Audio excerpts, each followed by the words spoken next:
Hey, it's your girl Sarah, and I'm back in Maine to talk more about Mental Health Month. And today I'm going to be asking a question, and that question is to how to be more of a mental health ally.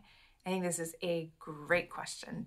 I answered this sort of in a very direct way on my blog a while ago, so I'll link that below about how to help someone who's having a panic attack. That's a little bit more specific, but I did go back to reread it, and I thought at a high level some of those themes are the same. So I want to talk about two different things. One is more direct ways that you can support and be an ally for someone who is managing mental illness or struggling with their mental health. And another one is just ways that you can continue to think or change the way that you're thinking about mental health and mental illness. So one thing that I've most appreciated of my friends and coworkers and family is just that people care and that they ask. So why that matters as an ally is I think in our heads, and I've done this as part of my journey as a white person, thinking about the ways that I could be better allies to people from different underrepresented groups. But I come in with a lot of really good ideas, or what I think are really good ideas. I should say, well, I should say this or not say this, or I should ask this or not ask this. And that people are not a monolith, whether it's a racial or ethnic group, a gender group, or people who have mental illness. And so I think that curiosity and openness is the best thing that anybody can do to be an ally. And that means just for those people that you know are managing their mental illness, just to check in with them. If you have a close relationship, I have girlfriends that we send texts or anxiety memes back and forth. And it's just this way to be like, hey, I'm here, I see you. But also sometimes you can get the sense that somebody is a little bit down. So just checking in with them and say, hey, how are you doing? Or just to say like, hey, I'm thinking about you. But to say, what would that take to make you feel a little bit better? I've noticed this also. This has been a little bit less true in the last couple of years, but before the teams I had been on, people were really thoughtful and asking about what accommodations would be helpful. So as you're thinking about, you're planning a dinner or an event, we might naturally think about things like dietary restrictions and making sure that everyone has something to eat, but also thinking about people have a lot of different ways of being in the world, especially after 2 years, the last 2 years that we've had. And if you know someone who's neurodivergent or managing mental illness, you can just ask like, hey, what would make this a great event for you? So that would I say the number one thing is just being curious and open and just asking. So you don't know what kind of response you're going to get back. That may or may not have anything to do with the way that you had asked the question. So this is why I love really open what or how questions. What would make this work for you? How can I support you? They're very short, they're very broad. We're not pointing somebody in a direction. I can say, and my husband knows this, there are times when he asks very lovely open-ended questions and I'm kind of snappy and I'm not responding in a good way. So because obviously we're married, we have a good relationship, that's something we can debrief later. It could be that you get an answer that's not great. You might choose to follow up in the moment or follow up later and say, hey, I was trying to be supportive at whatever time this was, and it didn't seem like that worked for you. What would work instead? My phone's telling me to pay attention to it. So as I think about the times that maybe I responded and I wasn't at my best, quite honestly, I think any question, I was just easily triggered at that point. So what I would say is it's much better if you ask an imperfect question, but you engage, than if you don't say anything. I've been, as a lot of you know on the channel, I've been managing a lot of physical stuff. And there were people my appearance changed a lot. All the stuff that I was going through didn't say anything. And that's almost worse if you feel like you're struggling and nobody says anything. So that's my perspective, is just to ask. Then that person can share as much or as little as they want, and you can adjust as best as you can given what they have to say. The second thing I would say, the best way to support somebody is just to be in a judgment-free zone with people who are managing their mental illness. I can think of people who have generalized anxiety disorder, which is what I have, and they have totally different ways of managing their lives. They have different things that they might do to cope when they're struggling. They might have different behavior patterns. They may or may not take medication, completely different.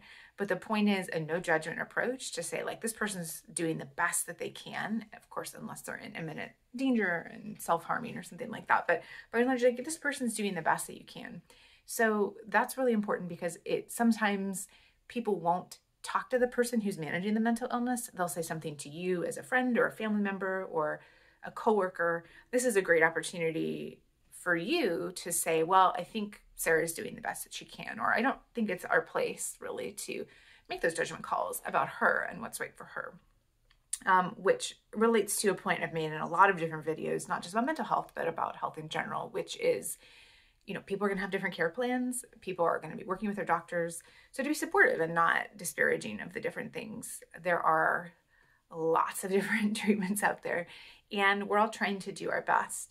It feels a little different talking about this now in the age of massive medical misinformation. But the hard part is that people might make decisions about their mental health that you might think are not healthy, or empirically might not have any proof behind them. If this is an adult person, though, that's their choice in their care. So you can continue to get curious and ask questions, until you tell them that you support them, even if you think that, eating chlorophyll tablets is going to help them manage their depression. Like, I don't know what the right answer is. I certainly have a strong perspective, which informs my care. But if you're supporting people who are managing this, just to recognize, like, they're an autonomous human being and they might have different ideas than you do. And that's okay. One thing I do think is, for people who do explore treatments that may be not proved or not traditional, or however you want to say that, it's hard sometimes to talk about things that are a little bit outside the norm. But I think you always remember how people make you feel. So I can think of people who have, like, from very, very little information about my mental illness to, like, a lot of information about my mental illness. And I always can remember the people who, they were just kind, judgment-free, because at the heart of it, you realize they care about you as a person. The last direct thing I would say is that this is a whole person. They have a lot of aspects to them. Managing mental health is one of them. It could be, and it has been for me at times in the 8 years, like, huge. I can't even see my hugeness. It could be huge, and it could take up a ton of your time. There are other times when you're feeling, right now, for example, I'm feeling pretty healthy and feel like I'm managing my mental health relatively well. But they're a whole person. There's a lot of other things around them. I never enjoyed, and with my physical challenges, I don't like the identity of sick person, because there's a lot to me. That's one part of me. So I love it when people check in to see how I'm doing, especially people who I haven't seen in a while, or people who we have, like, a deep connection on that.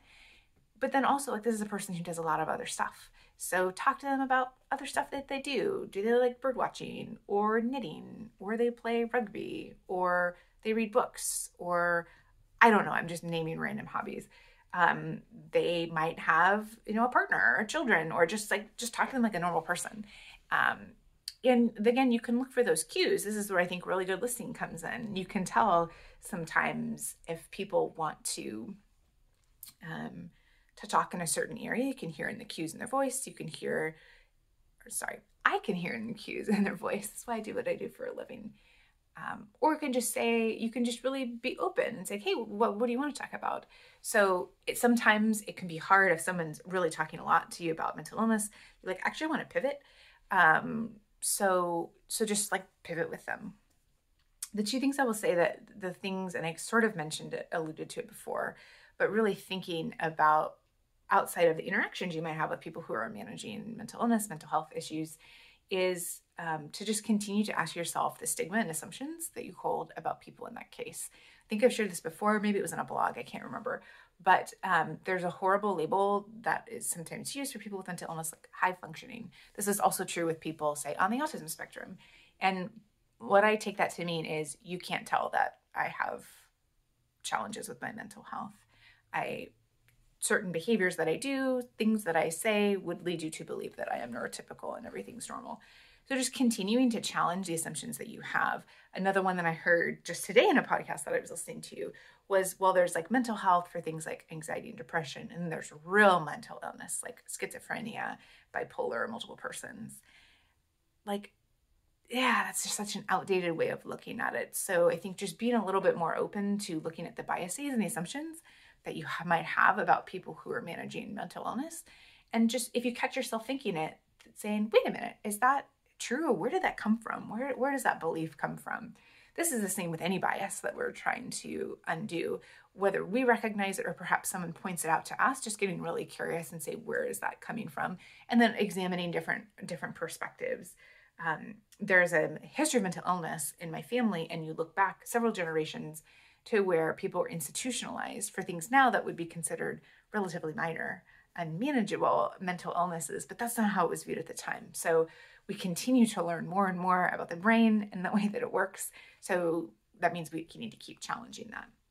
The other thing I would say was just continue to, and this is true with all biases, just to just take out language that isn't really great anymore.